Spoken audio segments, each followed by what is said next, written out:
Ukraine said it would not step down due to Russia's pressure amid growing hostility between the two countries. Fear escalated last week when the Russian daily Nezavisimaya Gazeta reported that it is clear that Moscow is indeed preparing for possible war or armed conflict in the border. Vladimir Putin is sending a chilling message to the world. This naked aggression threatens to reignite the conflict in the region, Europe's only major war, which began in 2014 when Russia annexed Crimea and supported armed, Russian-speaking separatists in eastern Ukraine with troops. Ukraine has been in a state of unrest for several years, and now a top Russian official has warned Moscow may intervene to help Russian-speaking residents if Ukraine launches an all-out assault.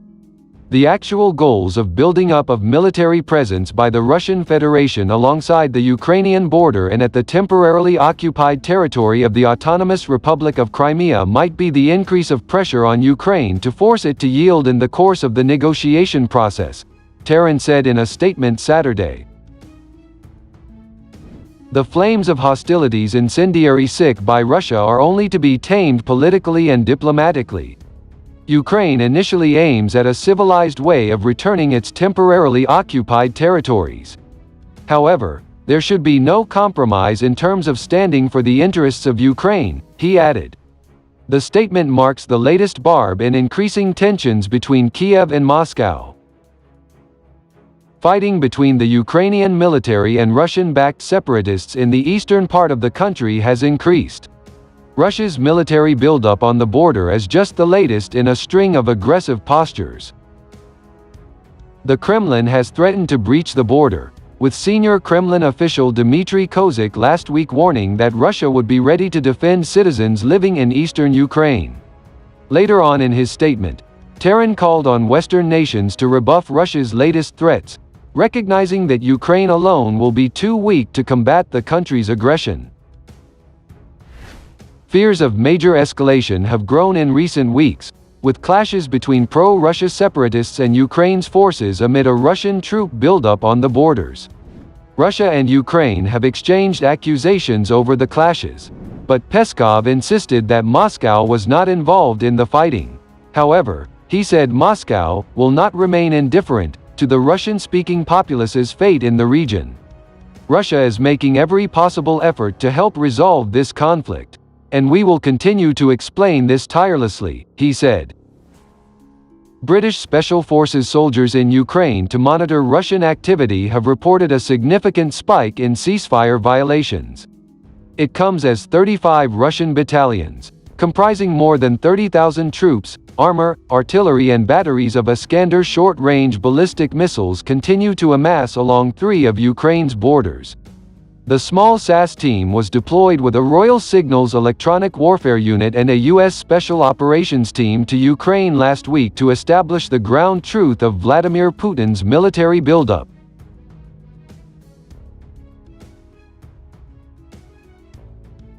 Based near Kiev, central Ukraine, they have reported a series of Russian attempts to mount network attacks on Ukrainian command systems and more than 1,200 ceasefire violations across the Donetsk region in the east. On Wednesday, an RAF RC-135 Rivet joint surveillance aircraft flew across Poland and above Ukraine and the Black Sea on a top-secret mission before arriving back in the UK 7 hours later. It was one such aircraft used to soak up electronic emissions from Russian communications, radar and other systems.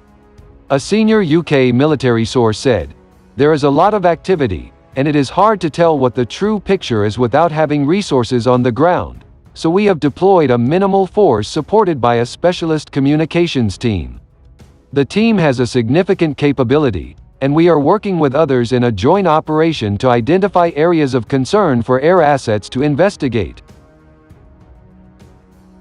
Last week, NATO Secretary-General Jens Stoltenberg said, "NATO firmly supports Ukraine's sovereignty and territorial integrity.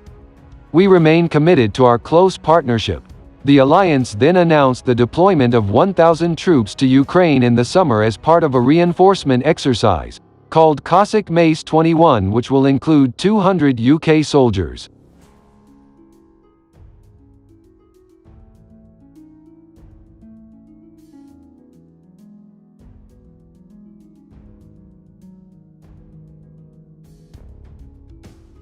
Oh, as of now, we're teaching them how to set in a good support by fire emplacement, how to engage targets within their engagement and disengagement criteria.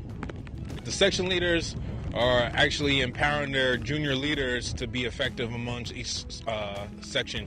And for the platoon sergeant and platoon leader, they're also assessing their section as we go along from each lane. We're currently right now at the section level, and afterwards we'll move on to the platoon level and company level.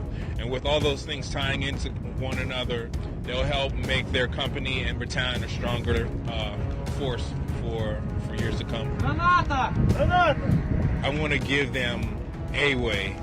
I don't want to give them the way, but I want to give them a way. For me personally, I feel like if you have a lot of tools in your kit bag, you can pull and you can take from here, you can take from this situation. That's the one thing I like about this training rotation, because we get to work with other different countries as well, and they get to put their input as well into the training situations. So that's what my biggest takeaway would be, just to have a big toolbox with a bunch of different tools that you can take out for different situations.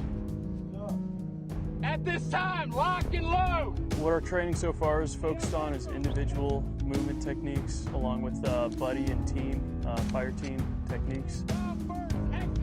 We're really trying to solidify the team mentality, so they're always supporting each other, because that's a big thing that the RTU in general has problems with when they first begin our type of training. So really instilling the team mentality is the first thing we're focusing on, and so far they're doing a pretty good job. I mean, they definitely listen to what we have to say, and they definitely like to share their experiences with us. So it's teaching on both ends for sure. You know, they've actually taught me a little bit of the kind of mentality you need to be successful in the Army. It's just good to get another point of view.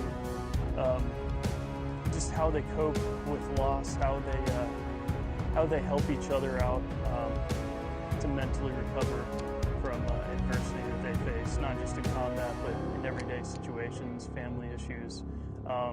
They're a very tight-knit group, and that's definitely something I've taken away from them.